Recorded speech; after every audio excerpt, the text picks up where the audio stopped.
जुड़ रहे हैं डॉक्टर भंवर लाल बरकेसिया। सर, बहुत बहुत स्वागत है आपका भारत एक्सप्रेस में।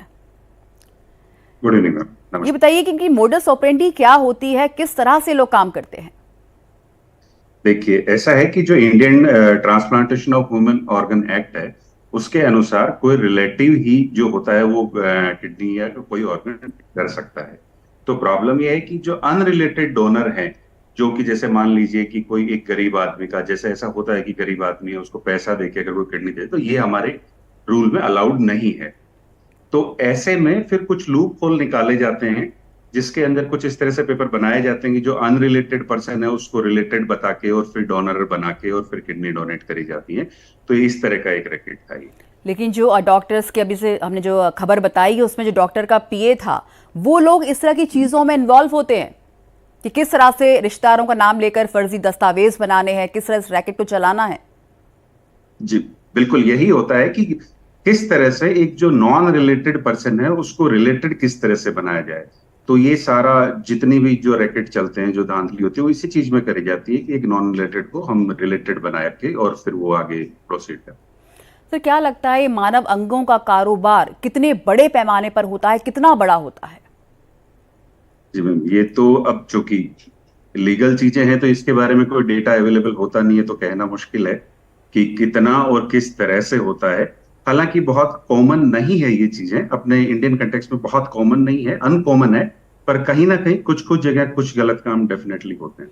और डब्ल्यूएचओ की बात करूं तो डब्ल्यूएचओ के मुताबिक हर साल 10,000 से ज्यादा किडनी की तस्करी होती है और भारत में हर साल 2,000 लोग अपनी किडनी बेच देते हैं। और सर, ये आंकड़ा 2007 का है, तो जाहिर है कि इसमें और ज्यादा इजाफा हुआ होगा। जी बिल्कुल, पॉसिबिलिटी बिल्कुल है, क्योंकि जो जहां तक बात करें इसके कारण की कि ऐसा क्यों हो रहा है, तो उसके पीछे पहला कारण है गरीबी, जिसकी वजह से लोग अपनी किडनी देना चाहते हैं। और दूसरा कारण है कि जो डोनेशन होता है दो तरह का होता है, एक लाइव डोनर होता है, एक डिजीज डोनर होता है। तो जो मृत्यु के बाद में जो ऑर्गन डोनेशन है उसका परसेंटेज हमारे बहुत कम है। तो जब तक वो नहीं बढ़ेगा तब तक डिमांड सप्लाई का गैप वो बना रहता है। तो उसकी वजह से ये सब चीजें होती हैं। और दुनिया के ज्यादातर देशों में मानव अंगों को खरीदना और बेचना गैर कानूनी होता है, जी बिल्कुल। लेकिन भारत में इसको लेकर और सख्त कदम उठाए जाने चाहिए। इस पर आपका क्या कहना है? जी बिल्कुल, गैर कानूनी भारत में भी है और ऐसी चीजें बहुत कॉमनली होती भी नहीं है, पर कुछ कुछ जगह कुछ लूप होल्स हैं जिनका फायदा उठा के और कुछ लोग इस तरह का काम करते हैं। तो डेफिनेटली रूल्स, जहां तक है रूल्स ट्रांसप्लांट फ्रेंडली बने हुए हैं, ताकि जो ट्रांसप्लांट अपनी इच्छा से करना चाहे उसको ज्यादा परेशानी ना हो। उसको देख के रखते हुए रूल्स बड़े रिलैक्स तरीके से बनाए गए, ताकि अगर कोई अपनी इच्छा से करना चाहे तो वो कर दे, पर उसका फिर नाजायज फायदा भी उठाए। बिल्कुल, जो सिंडिकेट चल रहा होता है, इससे जिन लोगों को वाकई में जरूरत होती है उनके साथ तो बहुत अन्याय हो जाता है इसको लेकर। जी बिल्कुल, जैसे कि फर्ज करिए जैसे किसी को अगर किडनी चाहिए और उसको नहीं मिल रही है, तो इन लोगों का काम होता है कि कहीं से अरेंज करा के दे दें। तो डेफिनेटली जो लिस्ट में जो हैं लोग, जो जिनका पहले होना चाहिए था, जिनके पास डोनर हैं, जिनके जेन्युइन रिलेटेड डोनर हैं, तो डेफिनेटली वहां पे परेशानी है। और अभी जो क्राइम ब्रांच की टीम को सफलता मिली है, जो रैकेट पकड़ा गया है, उसमें कुछ डॉक्टर्स का भी नाम शामिल था। डॉक्टर्स भी इसमें शामिल थे इस तरह की गैरकानूनी हरकतों में। जी देखिए, जैसा कि नॉर्मल ह्यूमन बिहेवियर है, हर जगह कुछ अच्छे लोग कुछ बुरे लोग, हर तरह के लोग होते हैं। तो डेफिनेटली कुछ लोगों का इन्वॉल्वमेंट होगा।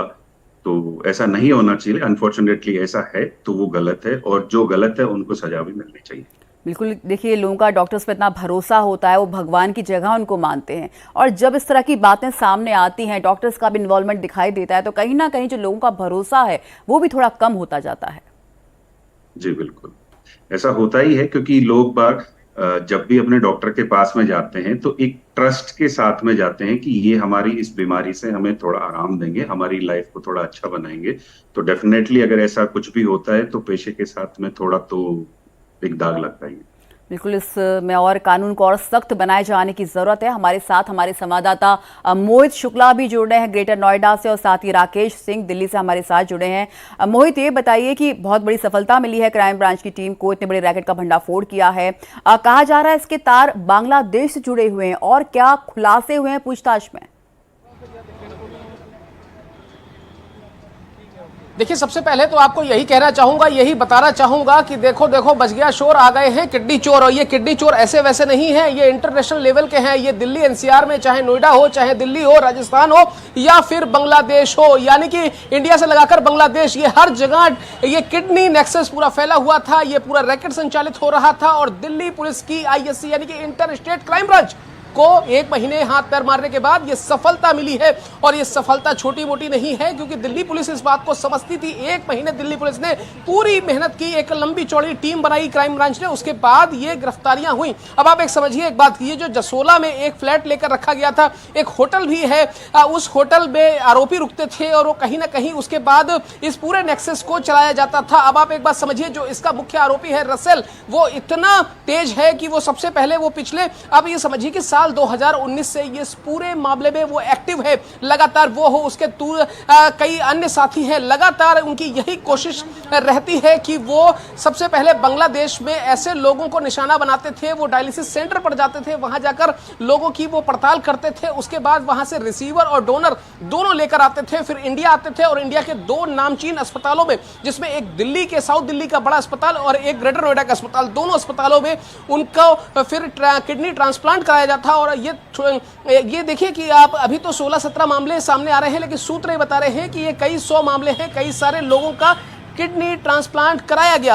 अब आप एक बात समझिए कि इतना बड़ा ये नेक्सस चलता रहा और किसी को कानो कान खबर नहीं। और ये देखिए, पहली मर्तबा नहीं हुआ, इससे पहले साल 2016 में भी हमने देखा था कि दिल्ली के नामचीन अस्पतालों में किस तरीके से किडनी रैकेट का जो नेक्सस है उसका भंडाफोड़ किया गया था। उसके बाद क्या हुआ, मामला ठंडे बस्ते में चला गया। हमने जयपुर के भी मामले देखे, हमने मुंबई का एक नामचीन अस्पताल देखा और फिर हम देख रहे हैं कि आज कमोवेश स्थिति वही है। इसकी वजह सिर्फ इतनी है कि 2 लाख लोगों की किडनी की जरूरत होती है, मिल पाती 15-20 हजार को है। उसके बाद फिर क्या होता है कि 3-4 लाख रुपए देकर जो गरीब लोग होते हैं, जरूरतमंद लोग होते हैं, उनको शांत कर दिया जाता है और फिर इस पूरे नेक्सस में 25 से 30 लाख रुपए का फायदा उठाकर उसमें कि बड़े डॉक्टर, बड़े नामचीन लोग शामिल होते हैं और ये फिर पैकेट जो बंटता है, जो बंडल, जो नोटों का जो मामला होता है, वो सब कुछ शांत कर देता है। मोहित, ये बताइए, इस रैकेट के जो लोग शिकार हुए, क्या उनमें से लोगों की पहचान हो पाई है?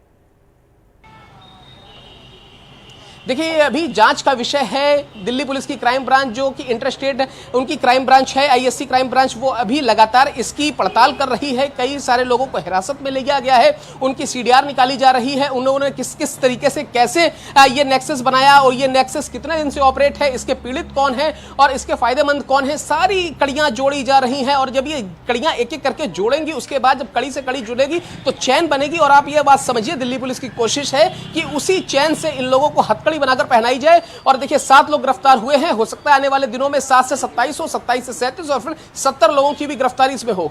जी बिल्कुल, पड़ते दर पड़ते खुलती जाएंगी। हमारे साथ राकेश सिंह भी बने हुए हैं। राकेश, ये बताइए कि किस तरह से ये जो रैकेट होता है, ये अपना संचालन करता है, इनकी मोडस ऑपरेंडी क्या होती है? आरती, अगर मोडस ऑपरेंडी की बात करें तो ये चाहे भारत हो, चाहे भारत के पड़ोसी देश हों, चाहे बाहर के देश हों, उसमें बेसिकली ये गरीब लोगों को चुनते हैं और उनको पैसे का लालच, यहाँ तक कि नौकरी का भी लालच देते हैं, जैसा कि इस केस में हुआ है। चूँकि जो रसेल गिरफ्तार हुआ है उसने साफ तौर पर ये बताया है कि कैसे कैसे वो ऑपरेट करता था।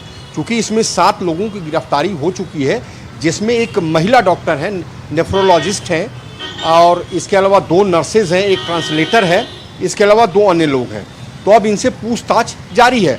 चूँकि पिछले महीने ही इनकी गिरफ्तारी हो चुकी थी, अब फिलहाल जो 7 हैं वो जेल में हैं। लेकिन सवाल ये उठता है कि जब ऐसी चीज़ें हर 1 साल के अंतर में होती रहती हैं, जैसे कि आपने देखा होगा, जैसा कि मोहित बता भी रहे थे कि 2-4 साल पहले भी ऐसी घटना हो चुकी है, 2022 में ऐसी घटना हो चुकी है, तो उसमें लगाम क्यों नहीं लगाया जाता है? आखिर ये गैर कानूनी नहीं है? सवाल ये उठता है। बावजूद इसके जो है इस पे प्रशासन जो है वो चुप्पी साधे रहता है।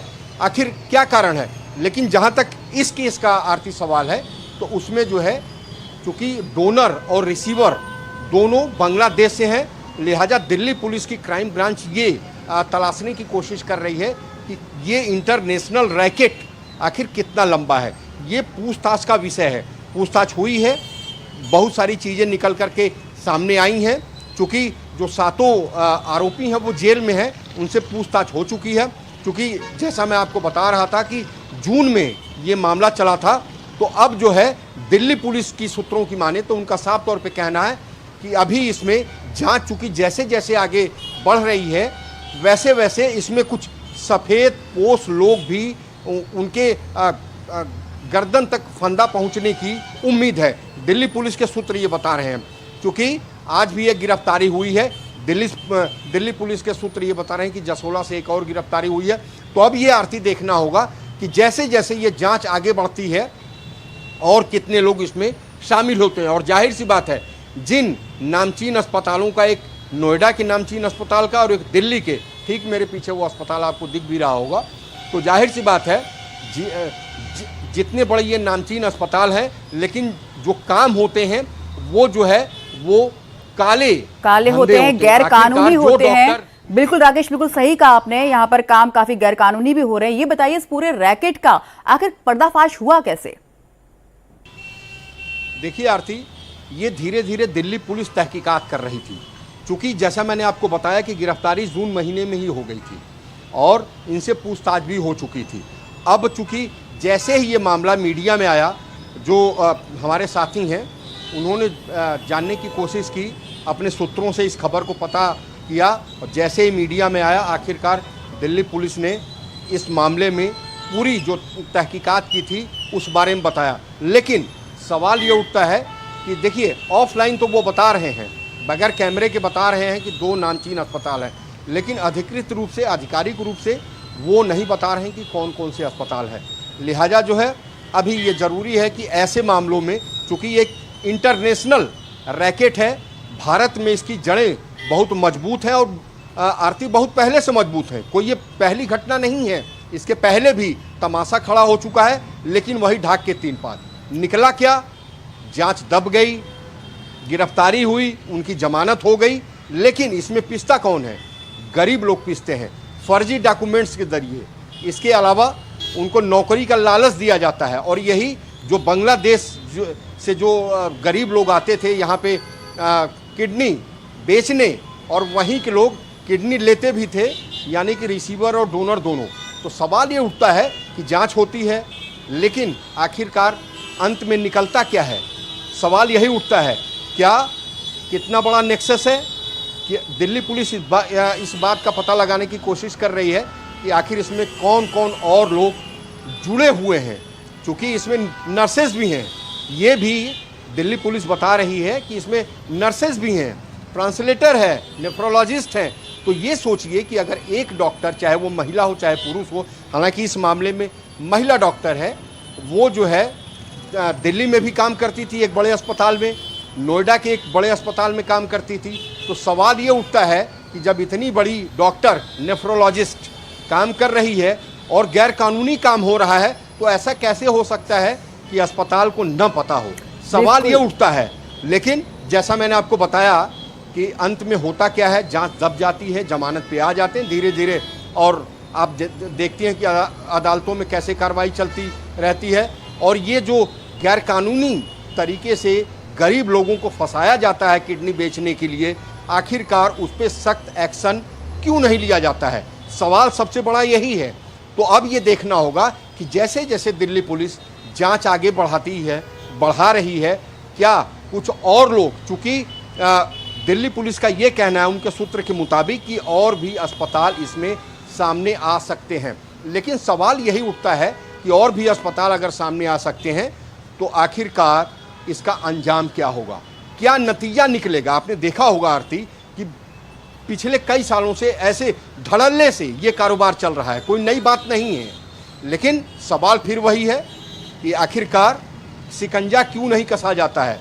लोग बाहर के देशों से आते हैं, भारत में अपनी पैठ बनाते हैं, नेक्सस बनाते हैं, और यहाँ से बाकायदे मोटी रकम वसूली जाती है।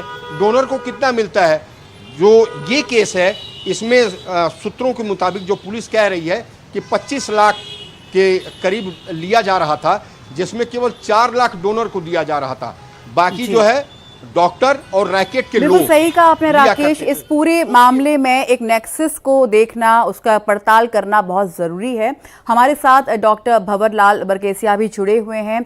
डॉक्टर, जैसा कि आपने भी सुना, मेरे सहयोगी बता रहे थे किस तरह से मिली भगत होती है कहीं ना कहीं, तो इस गैंग का डॉक्टर और अस्पतालों के साथ भी जो नेक्सस है वो कहीं ना कहीं बिल्कुल साफ हो जाता है। जी बिल्कुल। देखिए कि अब ये चीजें कि ये बहुत अच्छे से बता पाना बहुत मुश्किल है, क्योंकि ऐसा अब देखा नहीं है मैंने अभी अपने हॉस्पिटल में, कभी ऐसी जगहों का सुना नहीं है। जो जो मेरे पास न्यूज है टीवी अखबार इन्हीं के माध्यम से मिली हुई है। पर डेफिनेटली कहीं ना कोई लोग कहीं ना कहीं तार जुड़ा होता है, तभी सब ये सारी चीजें मिलके हो पाती है। बिना किसी के जाने, बिना किसी के पहचाने ऐसा हो नहीं सकता। डॉक्टर, ये बताइए, जो लोग हैं जिन्हें वाकई में इस ऑर्गन ट्रांसप्लांट की बहुत ज़रूरत होती है, उनके साथ तो अन्याय होता है, तो इसको रोकने के लिए और क्या कुछ किया जाना चाहिए? देखिए, हमारे पास में ट्रांसप्लांट जिनको चाहिए, जिनको ऑर्गन चाहिए, सबसे बड़ी प्रॉब्लम है हमारा डिमांड एंड सप्लाई का गैप। जितनी किडनी ट्रांसप्लांट की बात करें तो लगभग 2 लाख के आसपास लोगों को ट्रांसप्लांट चाहिए हर साल, जो कुछ हजारों में हो पाते हैं। तो इस गैप की वजह से कालाबाजारी शुरू होती है। तो इसको फिल करने के लिए जो सबसे इंपॉर्टेंट स्टेप है वो है ऑर्गन डोनेशन के लिए लोगों में जागरूकता लाना, खासतौर से जो डिसीज डोनर होते हैं, जो मौत के तुरंत बाद में अपना स्वैच्छिक ऑर्गन डोनेट कर सकते हैं, उसके लिए जागरूकता लाना। क्योंकि जब डिसीज डोनर का अमाउंट बढ़ेगा, नंबर बढ़ेगा, जब लोग किडनी डोनेट करना शुरू करेंगे, तभी जाके ये गैप फिल हो पाएगा। और जब डिमांड और सप्लाई का गैप जब फिल हो जाएगा, तो फिर डेफिनेटली इस तरह की चीजें अपने आप बंद हो जाएंगी। और जो कानून है, आपको क्या लगता है कानून में किस तरह के बदलाव किए जाने चाहिए, क्या सख्ती अपनाई जानी चाहिए जिस इस तरह की हरकतें बार बार ना हो? जी देखिए, जो कानून है वो दो-धारी तलवार की तरह समझिएगा। अगर कानून बहुत मुश्किल होता है तो जो जेन्युइन लोग जिनको ट्रांसप्लांट की जरूरत है वो भी नहीं करा पाएंगे। तो कानून बहुत सख्त करने देने से ये चीजें सही नहीं हो जाती। जो कानून है वो ठीक है, बस उनका पालन सख्ती से किया जाए तो ही काफी है।